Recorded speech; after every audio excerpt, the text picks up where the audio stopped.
세상에 떠도는 기묘한 괴담들. 첫 번째 이야기, 귀신 들린 내비게이션. 아키는 손뼉을 치며 기뻐했다. 우와, 자동차를 샀네.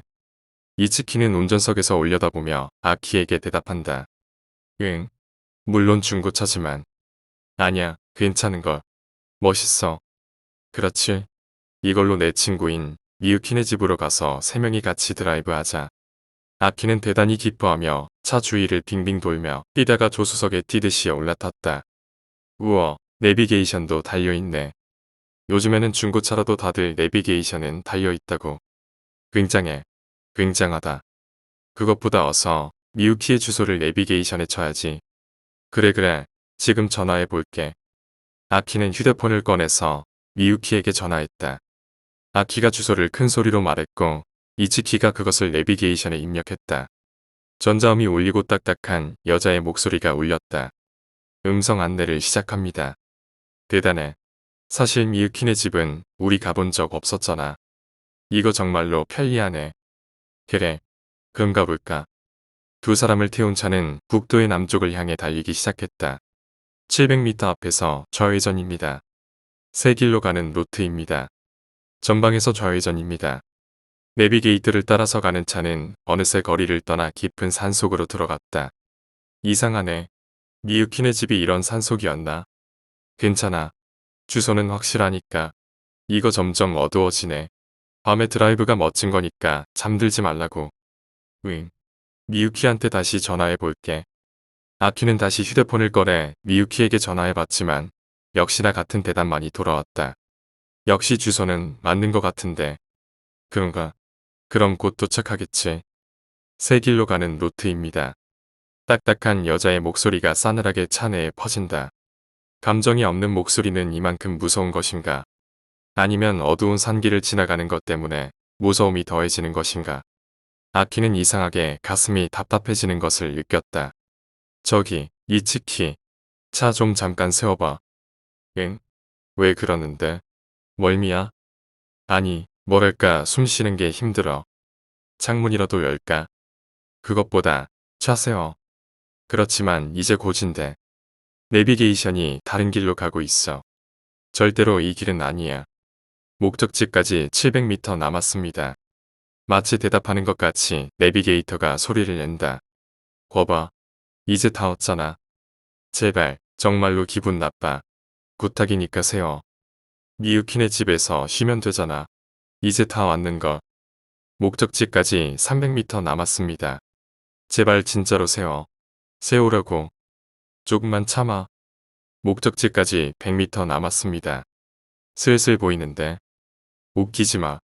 이런 산속에 있을 리가 없어. 이 내비게이션 완전히 이상해. 어서 세워. 괜찮다니까. 세워. 절규와 같이 아키가 외치고 이츠키는 브레이크를 밟았다. 곧 도망치듯 차로부터 뛰어나온 아키는 괴로운 호흡을 천천히 가다듬으며 주위를 바라보았다. 산길이 앞으로 계속되었다. 그리고 도중에 길은 끊어져 있었다. 아키는 놀라서 차가 갈 뻔한 길로 가보았다. 거기에는 깊은 산골짜기가 파여있고 아득히 아래에서 강이 흐르는 듯 굉음이 들려왔다. 그대로 나아갔다면 차 안에 탄 채 두 사람은 떨어져 버렸을 것이다. 아키는 공포에 휩싸여 뒤를 돌아보았다. 그 순간 이츠키가 운전하는 차가 돌 지나왔다. 아키의 몸은 인형처럼 골짜기의 밑바닥에 떨어져 버렸다. 운전석에 이츠키가 휴대폰을 귀에 댄다. 아, 이유키. 응, 끝냈어. 이제 그쪽으로 갈게. 두 번째 이야기, 밤의 기억. 저는 지금도 그렇지만 어린 시절부터 유독 몸이 약했습니다. 오죽하면 태어날 때부터 저체중 미숙아의 기형까지 안고 태어나 오래 못 살 것이라는 어르신들 말씀에 출생신고 또한 2년이나 뒤로 미뤄지기까지 했었습니다. 그래서일까요? 저는 정말 아주 어렸을 적부터 종종 심한 가위와 더불어 헛것도 자주 보고는 했었습니다. 지금부터 제가 드리고자 하는 이야기는 제 몸의 허약함 때문인지 아니면 정말 제가 알지 못하는 뭔가가 존재하여 겪었던 일인지는 모를 대여섯 살 때와 15살 때 겪었던 기묘한 경험담입니다. 제 기억에 처음 이사라는 것을 해본 경험은 제가 5살 내지 6살 때쯤이었던 것으로 기억합니다. 마포구 신수동에 위치한 한 한옥식 다가구 주택으로 처음 이사하여 유치원 물론 초등학교까지 입학을 하고 중학교 고등학교까지 마쳤었습니다. 그렇게 추억이 가득하고 생각해보면 즐겁고 포근했던 곳인데 이상하게도 이곳에서 사는 내내 10년 이상을 밤에는 하루도 편해본 날이 없었습니다. 처음 이사하던 날 첫날은 낯선 분위기 때문에 어린 마음에도 쉽사리 잠을 청할 수가 없었습니다. 워낙에 겁이 많고 잘 놀라던 제 체질 덕에 부끄럽지만 저는 꽤 자라서까지 부모님들과 한 방을 썼었습니다. 그날도 저는 왼편 제 옆에 저희 어머님 그리고 아버지 이렇게 누워 잠을 청했는데 도무지 쉽사리 잠이 들지 않았습니다.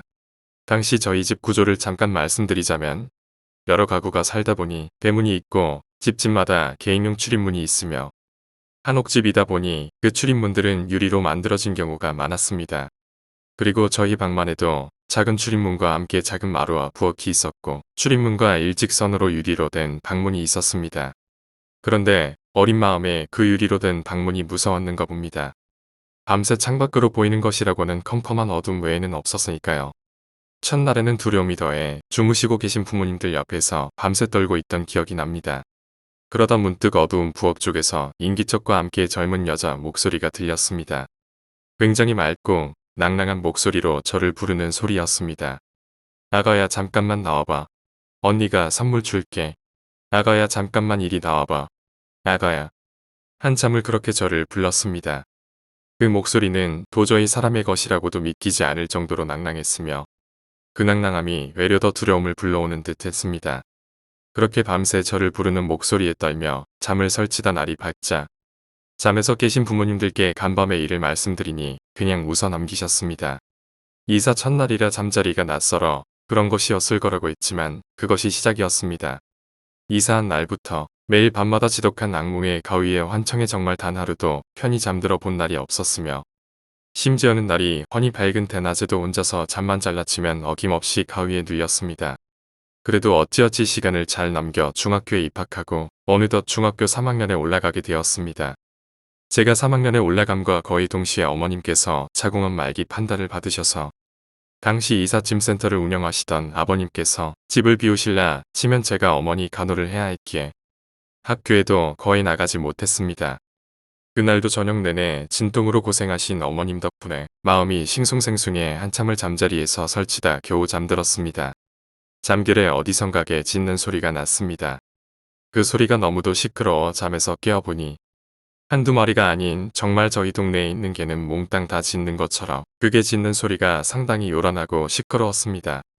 그날따라 왜 그렇게 청각은 예민하던지 저희 집에서 조금 떨어진 곳에 위치한 철길에서 울리는 기차 경적 소리까지 다 들릴 정도였습니다.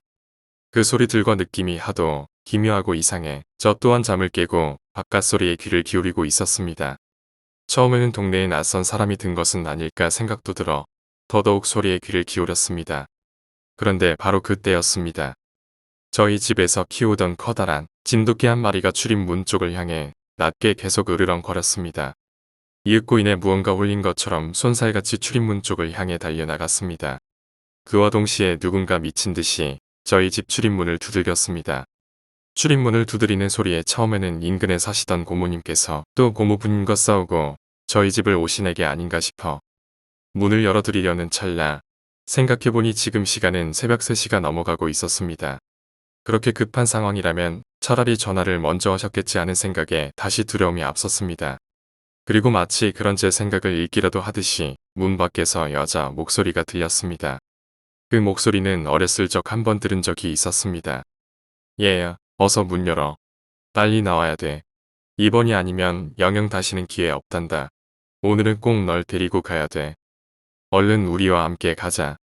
등에 식은땀이 쭉 흘렀습니다. 나가볼 생각은커녕 아무런 대꾸도 못하고 그 자리에서 바들바들 떨었습니다. 그렇게 한참을 떨고 있을 무렵 저희 아버지께서도 슬그머니 자리에서 일어나셨습니다. 그리고 조용히 TV를 켜시면서 오늘따라 동네 개들이 왜 이렇게 시끄럽냐고 한마디 하십니다. 저희 아버지께서 자리에서 일어나심과 동시에 시끄럽게 짖던 개들의 소리는 점점 잠잠해지고 밖에서 절 부르던 소리와 문 두들기던 소리 또한 거짓말처럼 사라졌습니다. 다만 저희 집 개만 출입문을 향해 여전히 낮게 으르렁거리고 있었을 뿐이었습니다. 그리고 다시 아버지께서 주무시러 가자. 그 순간을 기다렸다는 듯이 개 짖는 소리와 문 두드리는 소리, 그리고 다시 저를 부르는 소리가 시작되었습니다. 얘야, 어서 문 열어. 빨리 나와야 돼. 이번이 아니면 영영 다시는 기회 없단다. 오늘은 꼭 널 데리고 가야 돼. 지금 집에 있는 거 알아. 숨어봤자 소용없어. 라고 소리가 들려왔습니다. 결국 동이 트고 날이 밝아 부모님들께서 자리에서 일어나시기 전까지 전 자리에 들 수가 없었습니다. 그리고 조심스럽게 간밤에 소동을 아버지께 물었습니다. 하지만 저희 아버지들이 시끄럽게 짖는 소리는 들었으나 다른 소리는 못 들었다 하셨습니다. 자리에서 일어나셨던 것도 잠결에라도 저희 집 개가 소란한 것 같아 혹시 도둑이라도 든 건 아닐까 하시는 생각에 눈을 띄셨던 것이라 하시며 다른 무언가가 있었냐고 외려 되물으셨습니다. 그 후에도 더 섬뜩하고 기묘한 일은 있었지만 이것은 적지 않으려 합니다. 다만 그곳에서 10년이 넘는 세월을 사는 동안 집터가 안 좋아 그런 것인지 아니면 운명이고 팔자셨는지는 모르겠다만 저희 어머니께서 또한 자궁암으로 오래 앓으시다 결국 돌아가셨습니다. 저 또한 지독한 불면증과 자주 크고 작은 병치레를 했습니다. 어머니께서 돌아가신 후 아버지와 저는 서대문 충정로로 이사를 했습니다. 이사 후에는 그렇게 자주 눌리던 가위와 악몽도 거의 꾼 적이 없으며 혼자서는 낮에도 절대 잠을 못 자던 것이 사라졌습니다. 돌이켜보면 정말 즐겁고 행복하고 웃음 가득했던 유리한 시절이었는데 유독 밤의 기억만은 그렇지 못했다는 것이 아직도 의문입니다. 세 번째 이야기, 목숨을 소중히 해라. 몇 년 전 섣달 금날에 친구와 놀고 나서 새벽에 집에 돌아와 내 방에서 자고 있었습니다. 그런데 내가 꿈을 꾸고 있다는 것을 자각하고 있는 꿈을 꾸게 되었습니다. 어떤 꿈인가 하면 집에 돌아가는 도중에 전신주나 벽에 여기저기에 목숨을 소중히 하자라던가 후회하지 않도록 같이 한지에 붓으로 쓴 글이 처덕처덕 붙어 있는 것입니다. 하지만 주위에는 누구 한 사람도 없는 데다 길에 여기저기에 피 같은 것이 흩날리고 있어서 어쩐지 기분 나쁜 꿈이네라고 생각하며 걷고 있었습니다. 그리고 집에 도착할 무렵 나는 어머니에게 깨워져서 잠에서 깼습니다. 그런데 어머니는 굉장히 무서운 얼굴을 한 채 나에게 이 방에서 아풍로 자지 말 거라라고 말하는 것입니다. 왜요? 라고 물었더니 지금 위층에서 누가 죽은 것 같아 라고 대답하는 것입니다. 무언가 기분 나쁜 꿈을 꾼 이유는 그 때문인 듯 했습니다. 그 후 오세지 요리를 먹고 있는데 아버지가 누가 뛰어내려 자살한 것 같아라고 투덜거리는 것입니다. 그때는 정말로 온몸에 소름이 끼쳤습니다. 그 사람은 뛰어내린 다음 후회했던 것일까요? 네 번째 이야기, 어머니의 수업. 어머니 얘기를 해드릴까 합니다. 73년도 결혼하시던 해의 이야기니까 거의 40년 전쯤이 되네요. 아직 제 영이 태어나기 전이었다니까요. 외할아버지께선 어머니께서 결혼하시기 전에 돌아가셨습니다. 외할아버지 얘기를 많이 듣지는 못했지만 상당히 마음이 따뜻하고 다정한 분이셨다고 합니다. 제 외할머니는 상당히 여장부 같은 분이셨는데 외할아버지께서 외할머니께 고분고분 맞춰주면서 사셨다고 하네요. 어렸을 때까지 살던 예전 집은 당시로서는 꽤 잘진 마당이 넓은 집이었습니다. 작지만 정원도 있었고 마당엔 쇠석도 깔아놓고 했었던 기억이 선하네요.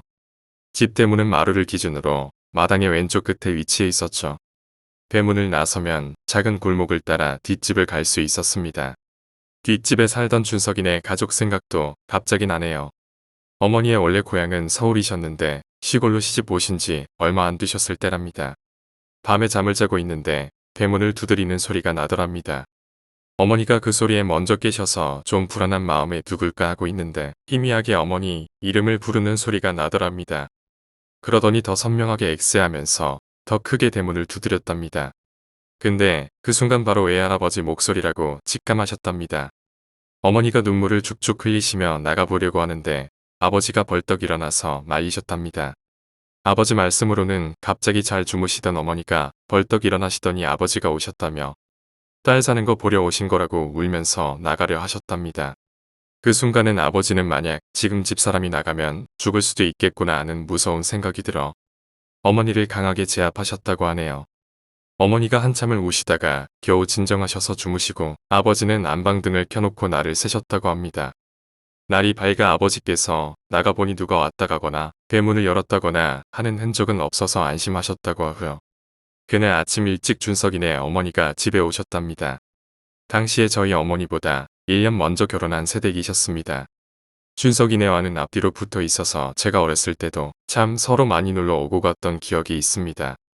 그러면서 걱정스레 하시는 말씀이 어제 새벽에 문 두드리는 소리 때문에 밤잠을 설쳤다며 무슨 일이 있었냐고 물어보셨다고 하네요.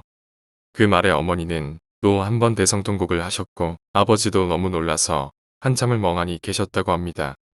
시간도 많이 지났고 이제 어머니도 환갑을 훌쩍 넘기셨지만 아직도 그날 외할아버지가 저쪽 세상에서 하루 휴가를 받아서 딸 사는 거 보고 싶어 오신 거라고 믿으시면서 뭉클해 하십니다. 그러면서 나 죽기 전에 꼭 다시 한번 오시리라 믿고 계시더라고요. 아마 어머니의 소박하면서도 불가능한 소원은 이루어질까요? 하지만 소원이 이루어지는 날은 저희에겐 좋은 날이 아닐 것 같다는 생각들이 두렵습니다. 5번째 이야기, 믿거나 말거나 이야기들. 믿든지 말든지. 캐나다의 엘버트주에 살고 있던 막 비셔맨 씨는 생애 어패류를 먹지 않았다. 그는 날 생선은 물론 굴 소스를 조금이라도 사용한 요리면 냄새를 맡는 것만으로 구토를 해서 슈퍼의 물고기 판매장에 가까이 갈 수도 없었다. 그런 그는 43세 때 갑자기 입에서 8리터의 물과 20마리에 가까운 작은 물고기 그리고 7개의 조개를 토해내 죽었다. 해부한 의사에 의하면 그의 위에는 무수한 상처와 같은 궤양이 있었다고 한다. 믿든지 말든지. 시즈오카에 사는 로파는 삼색털 고양이 할머니라고 불리고 있다. 유년 시절부터 잠시도 빠뜨리지 않고 고양이를 계속 기르고 있고 그 고양이가 모두 삼색털 고양이이기 때문이다. 왜 반드시 삼색인가라고 물으면 삼색 고양이가 죽으면 반드시 새로운 삼색 고양이가 온다고 한다. 고양이에 쌓이는 여러 가지이고 병이거나 교통사고이기도 했지만 죽은 며칠 후에는 반드시 삼색털의 새끼 고양이가 온다. 믿든지 말든지. 어느 부부가 집을 신축했다. 방범을 위해 현관에는 자동 잠금 장치나 카메라 등이 설치되어 있다. 어느 날 밤 급브레이크와 무엇인가가 치여서 나가떨어지는 소리가 들렸고 방범 카메라에 뺑소니의 현장이 찍혀 있었다. 당황해서 도우러 가는 남편. 하자만 밖에 나오니 도망치는 차도 튕겨진 인물도 눈에 띄지 않았다. 그러자 집안에서 카메라를 보고 있는 아내가 외쳤다. 그 사람 일어나서 그쪽 향하고 있어. 괜찮아? 믿든지 말든지. 1981년 후쿠시마현에 있는 초등학교에서 학교 안의 창이 하룻밤새 새까맣게 전부 칠해지는 사건이 있었다. 범인은 아직도 발견되지 않았지만 경찰의 조사에 의하면 창은 페인트로 칠해져 있었으며 무려 손바닥으로 칠했다고 한다. 하룻밤 사이에 일어난 이 전대미문의 기묘한 사건은 지금도 미해결인 채 남아있다. 믿든지 말든지. 에도시대 말기 소사부로라고 하는 이름에 한쪽 발이 없는 백성이 있었다. 어느 해의 가을 소사부로는 노래 상태를 보고 온다라고 아내에게 말을 남기고 행방불명이 되었다. 노래 들어가 그대로 가라앉듯이 사라지는 소사부로를 보았다라는 증언을 기초로 노를 파내보니 소사부로와 같은 모양의 옷을 입은 허수아비가 발견되었다. 믿든지 말든지. 1958년 미국의 어느 탐험대가 아마존 두메 산고래 탐험 중 항상 웃는 얼굴인 기묘한 원시 부족과 마주쳤다. 남녀노소가 상냥해 보이는 이 부족은 이방인에게 적의가 없겠지라고 생각한 제프 대장은 미소를 지으며 무기를 내렸다. 던지는 창이 제프 대장의 머리를 관통했을 때도 부족은 여전히 웃는 얼굴이었다. 그리고 도망친 2명을 제외해 탐험대는 거의 전원이 학살되었다. 최근의 가설로는 인간의 웃는 얼굴은 영장류가 동료에게 힘을 과시해 적을 위협한다라는 때의 표정에서 유래한다고 생각되고 있다. 믿든지 말든지. 1975년 인도의 델리주에서 남성의 변사체가 발견되었다. 놀랄만한 일로 남성의 내장은 없어진 채였다. 유서에는 분명하게 그의 필적으로 이제 다음 녀석을 찾는다라고만 돼 있어. 입으로부터 빠져나왔다고 생각되는 내장은 집 앞에서 수미터 떨어진 곳에서 발견되었다. 믿든지 말든지. 오두막에서 시체가 발견되었다. 시체 옆에는 유서가 있어 누구도 흉내낼 수 없는 자살을 합니다라고만 쓰여져 있었다. 확실히 시체는 터무니없고 기묘한 모습을 하고 있어 타살도 추측할 수 있었다.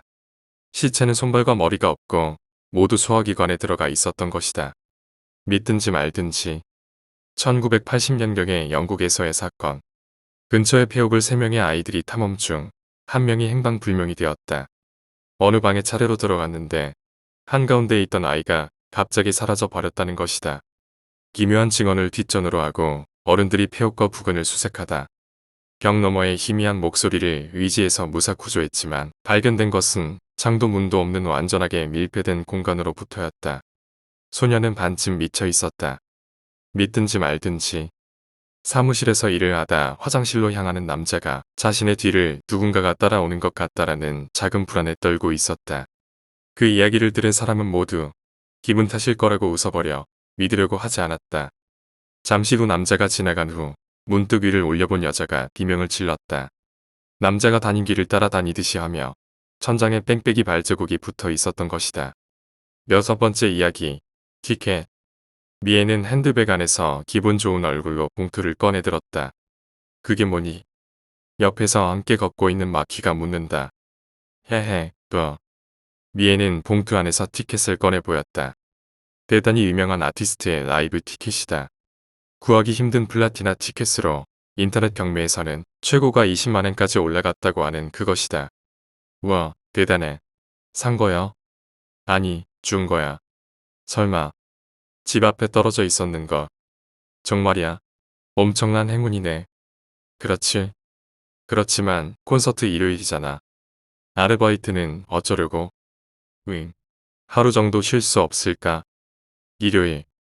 패밀리 레스토랑에서 웨이트리스 아르바이트를 하고 있던 미애는 어떻게든 매니저에게 부탁해 보았지만 쉴 수는 없었다. 조퇴를 하게 해달라고 신신당부를 하고 겨우 빠져나와 라이트 콘서트장에 도착했지만 이미 공연은 끝난 뒤였다. 미애는 휴지 조각이 된 티켓을 손에 든 채 멍하니 공연장 안으로 들어갔다. 접수대의 여성이 이상하다는 얼굴로 바라보며 미애의 티켓을 반으로 잘라 돌려주었다. 접수대를 지나 복도를 지나고 공연장으로 들어간다. 매캐한 잔향이 느껴졌지만 공연장 안에는 사람이 대부분 돌아간 후여서 조용했다. 미애는 티켓을 보고 자신이 앉을 예정이었던 자리를 찾아 걸어갔다. 공연장 가장 가운데 그곳에는 경비원들이 잔뜩 모여 있었다. 미애가 티켓을 보니 아무래도 경비원들이 몰려있는 자리가 미애 자신의 자리인 것 같았다. 무슨 일인가요? 경비원에게 그렇게 말을 건 미애는 자신이 앉을 예정이었던 자리를 내려다 보았다. 미애가 앉을 예정이었던 자리는 날카로운 무언가로 갈기갈기 찢겨져 있었다. 7번째 이야기. 휴대폰. 밤에 이부자리 안에서 벽 쪽을 향해 누운 채 친구에게 문자를 보내고 있는데 갑자기 가위에 눌렸다. 전혀 몸이 움직여지지 않는다. 눈마저도 움직일 수 없고 한 곳만을 계속해서 보고 있을 수밖에 없었다. 그렇게 휴대폰의 화면을 계속해서 보고 있었다. 거기에는 방금 전까지 내가 쓰고 있던 문자의 내용은 없었다. 누군가가 걸으면서 비디오 촬영을 한 것이라고 생각되는 동영상이 나오고 있다. 그리 특별한 것은 없는 길을 돌아다니면서 시점은 사람의 눈높이에 맞춰져 있다. 자신이 걸으면서 보고 있는 풍경이 그대로 보인다. 화면의 안쪽에서 앞을 향해 걸어오는 사람도 있고 시점과 같은 방향으로 걷는 등을 돌리고 있는 사람도 몇 명 있다. 화면의 중앙에는 시점과 완전히 같은 속도로 걷는 사람이 등을 돌린 채 걷고 있다. 아무래도 그 사람을 쫓고 있는 영상인 듯하다. 밤에 집으로 가는 길의 도중인 것 같다. 영상은 대단히 뚜렷하다. 밤길을 흔들림 없이 걷고 있다. 누군가가 비디오 카메라를 가지고 걷고 있는 것이라면 약간의 손떨림이라도 있을 법한데 영상에는 그런 것이 전혀 느껴지지 않았다. 살아있는 사람을 찍고 있지만 그것을 찍고 있는 쪽은 결코 사람이라고는 느껴지지 않는다. 주인공과 그 뒤를 쫓던 인물이 집에 도착한다. 자취생인 듯하다. TV를 켜고 목욕을 하고 맥주를 마시고 저녁 식사를 먹는다. 그 모든 것을 뒤에서 바라보고 있다. 드디어 잠자리에 들었다. 곧바로 자려는 것은 아닌 듯 이불을 덮은 채 휴대폰으로 문자를 보내기 시작한다. 그리고 그 사람은 벽 쪽을 향한 채 움직이지 않게 되었다. 그 역시 휴대폰의 화면말을 응시하고 있다. 아까부터 이 영상인 채로 전혀 움직이지 않는다. 내 몸 역시 마찬가지다. 영상의 시점에서 주인공과 그 뒤를 쫓던 것의 차이는 고작해야 1m 정도. 지금 내 뒤에서 숨소리가 들린다.